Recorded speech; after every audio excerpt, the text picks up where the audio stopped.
everybody. Welcome to the Hands Up for Trad afternoon show. The sun is shining in Loch Lomond today. Soon we get time to get cutting the grass, weeding the vegetable patch and eating our own salads. Now, hopefully the weather is nice where you are today. And remember, and tell us where you're watching from. My guest today is Fiddler to the Stars, the man who can bring a tear to a glass eye. Please welcome Duncan Chisholm. How are you? I'm good, Duncan. How's your garden looking? Oh, beautiful, beautiful. I actually, we started a veg patch a couple of years ago, so I've already turned the veg patch and ready for the tatties. I'm up to date. Oh, amazing. Do you quite like the being in the garden? Not really, no.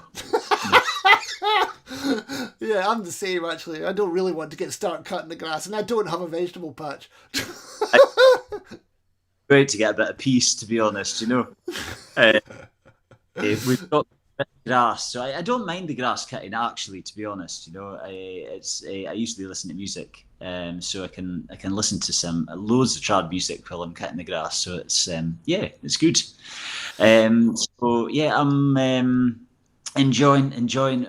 Today is absolutely beautiful up here. It's literally, I would say, the first day of spring here. So it's beautiful. Well, before we get chatting, I'm sure everyone at home knows that it's St. Patrick's Day, a good day to celebrate Ireland. And we've got this fantastic Irish dance video from David Geaney. You should follow him on Facebook. He makes these great collaboration videos. And this is a collab with Tierna Canning, Damien Milan and Sean O'Mara.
That caught me out there. St. Patrick's Day is fantastic. They say that St. Patrick's Day is when everyone in the world turns a little bit Irish, apart from the Scots, who are still Scottish. So, Duncan, I was thinking about your music career today, and I was wondering when you actually got the bug for Scottish fiddle music and decided it's something you actually wanted to do. I started when I was 8, and I guess I loved fiddle music from the age of 7, and managed to get to lessons with Donald Riddle, who was the one of the great fiddle teachers of his generation. You know, Tom Anderson being another. Donald Riddle was right up there with him. And he only lived about 2 miles away. So I enjoyed playing fiddle from an early age. And I came across a photograph the other day in the house, which I put online. It was actually, the photograph was taken by Tom Weir, who was interviewing Donald, and I happened to be up for a fiddle lesson at the time. So I was looking back at a 10-year-old self, getting a lesson from Donald, and he was absolutely tremendous, and he instilled a great love of not only traditional music but of history, of the histories behind the tunes, and he would not only teach you the tune, but he would also tell you where it was written, who it was written by, in many cases why it was written, and it kind of gives you a three-dimensional, colourful image of a tune rather than just notes on the page, and that was the way he kind of taught. It was a greater understanding of what the music was about, and so that started off my love for traditional music, and I guess I didn't really realise that it was something I wanted to do until I was in my late teens. To be honest, it wasn't really an option. I'm that old that back when I was thinking about work and all of these things, there was only a handful of bands that were out there. The Tannies were doing it, Silly Wizard were doing it, but the Batties were doing it as well. There weren't many Ossian, not many full-time musicians in the country, and so it wasn't really until the late 80s and this huge upsurge of this revival in our traditional music that I suddenly began to realise, oh geez, this is something I could actually do for a living, and I could actually make more than my current job by doing gigs. And so it was a gradual thing. And as soon as I realised I could do that, then it was no looking back for me. I couldn't wait to get in the van, So tell me about Woolstone then. How did that come about?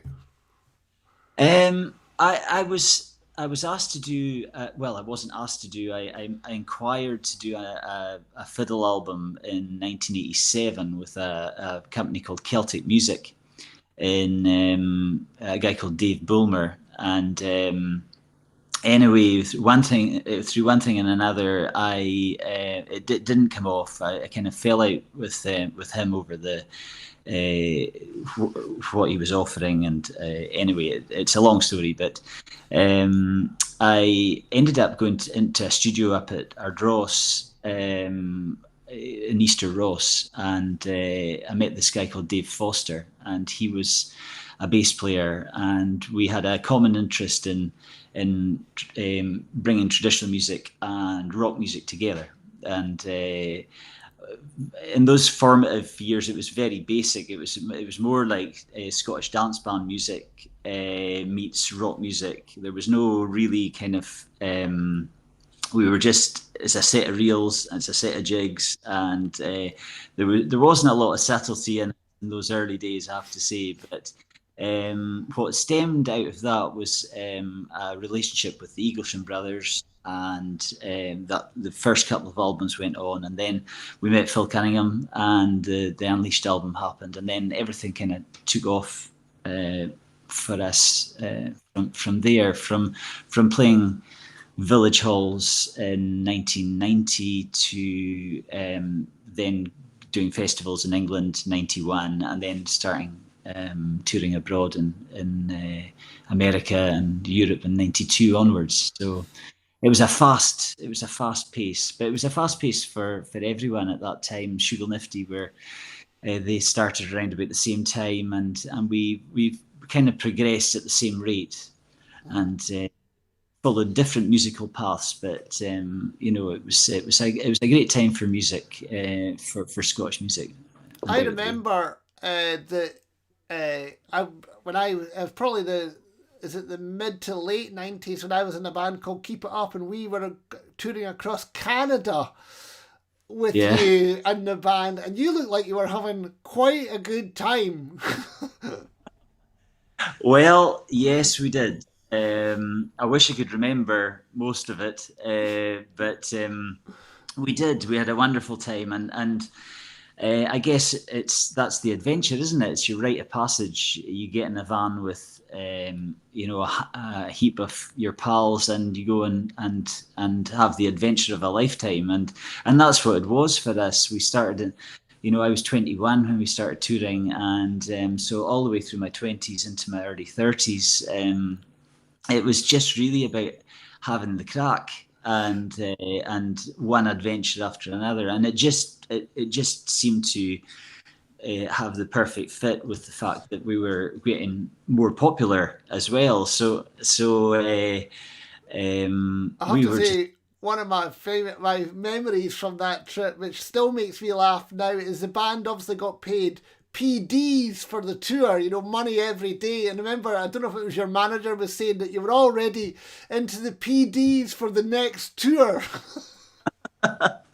That's right. Yeah, it's a bit of a joke, but the thing is, money didn't really in those days. It didn't really matter to us. It was just what is going to what is going to keep you going for the next carry out or whatever it was, and it was all about the crack. And so as a result, you have.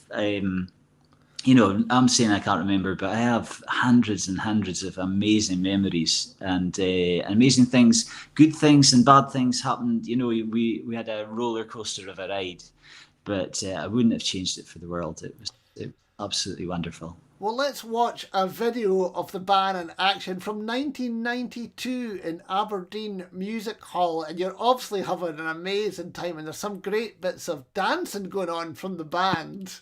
I would just like to thank you all very much for making this the best night of our lives so far. Thanks very much. Right, okay. I'm going to need your help for this last one. We're needing you to shout out as loud as you can. 10, 9, 8, 7, 6, 5, 4, 3, 2, 1, okay? We're going to go into a set of tunes called Battle. Are you all ready, yeah? Okay, 10, 9, 8.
Oh, those were the days.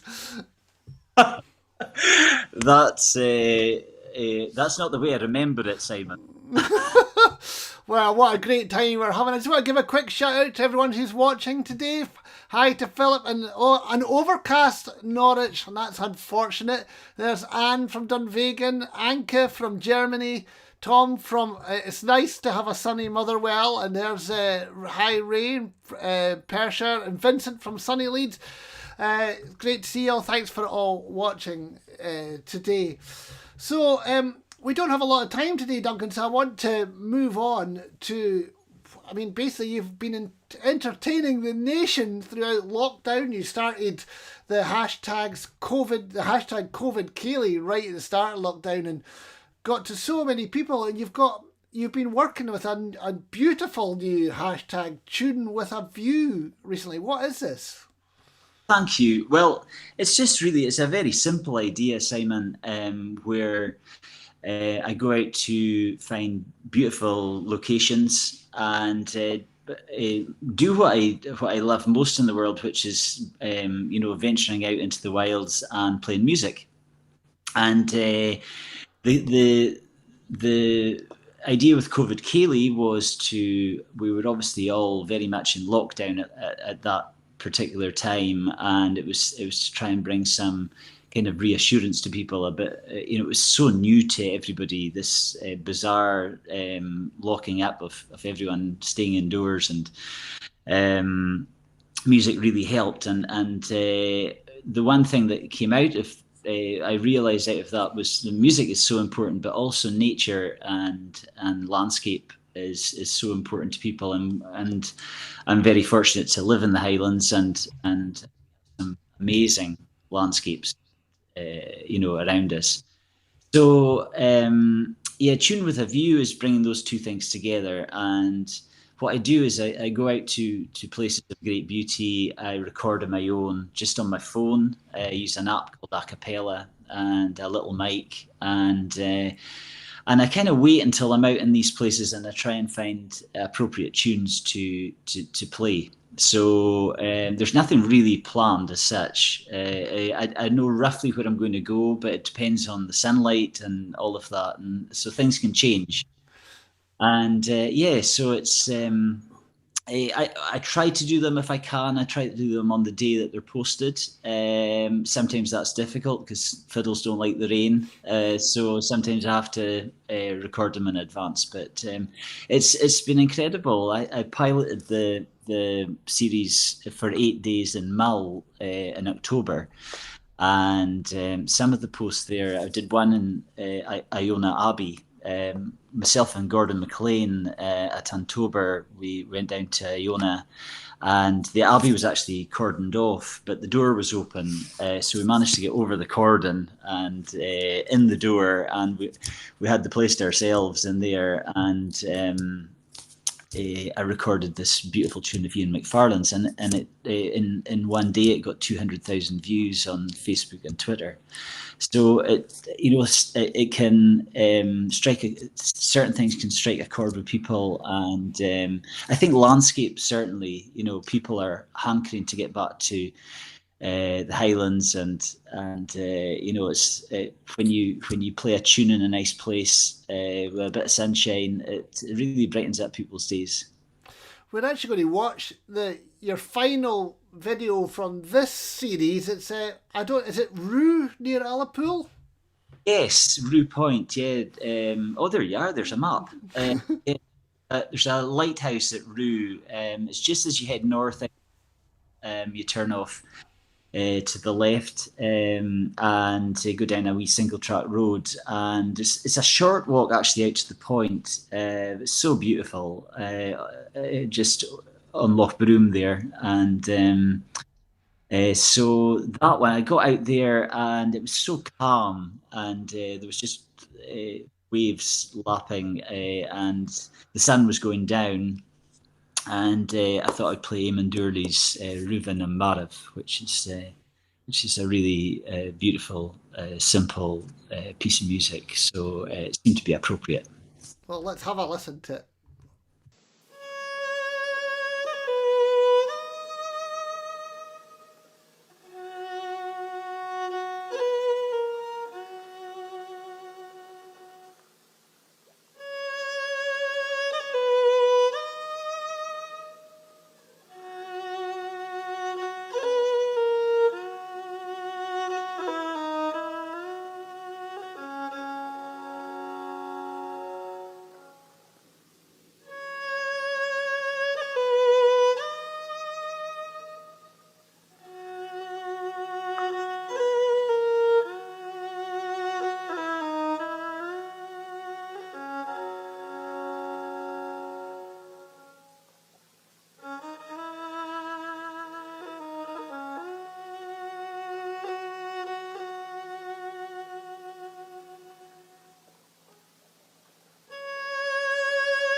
Oh, absolutely beautiful. And I've just noticed on the comments, got a couple of Canadians in, Jan from Calgary and Robert from Ottawa. You could do with getting over there, Duncan, actually. There's a few beautiful places you could record some gorgeous tunes. Would love that.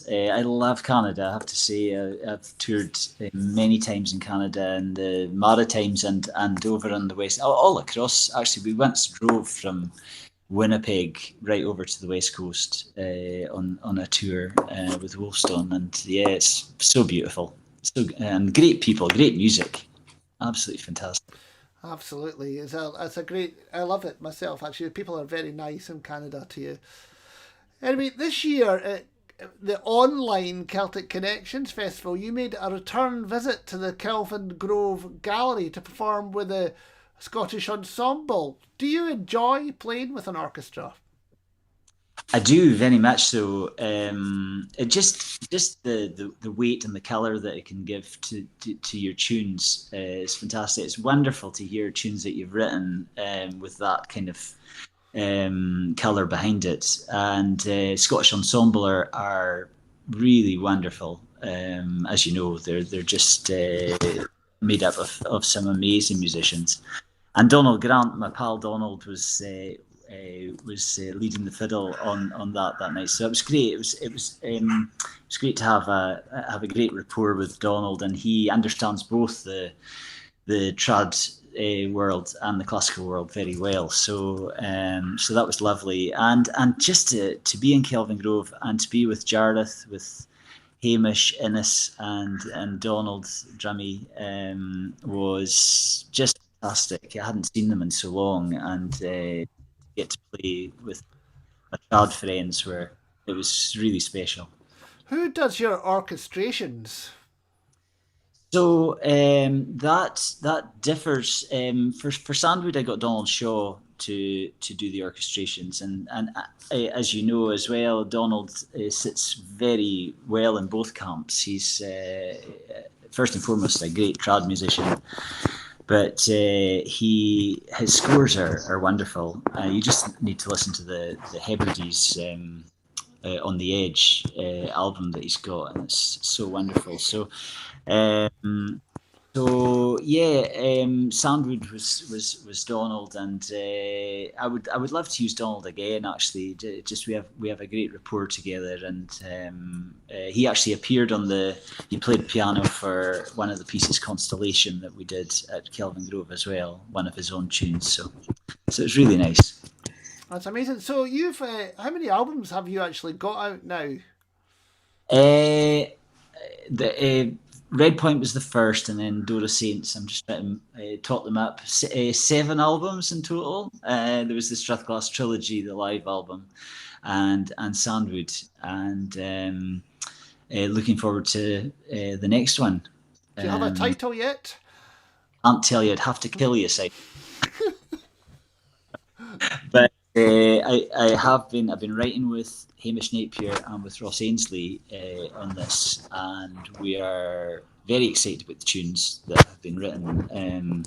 Lockdown had its benefits, I guess, and we were able to focus on that. And it's, very rarely you have the opportunity to spend 12 months writing on an album, and so it's been over that, and there's still, I think, 2 tunes to finalise on it and a couple of edits, but I'm really excited about it, and it's everything that I had hoped for at the start of the process. So, well, we're going to watch a final video today, and it's from their 2017 album of Live at the Kelvin Grove Art Gallery, with an orchestra, and this is the Flooded Meadow, and it's great because you've got all your pals in there, Jarlath, Martin and Neil. There's quite loads of people, and it's a great reel, so let's watch that.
suppose there's no better way to finish today's show with that is so much joy there. Thank you very much.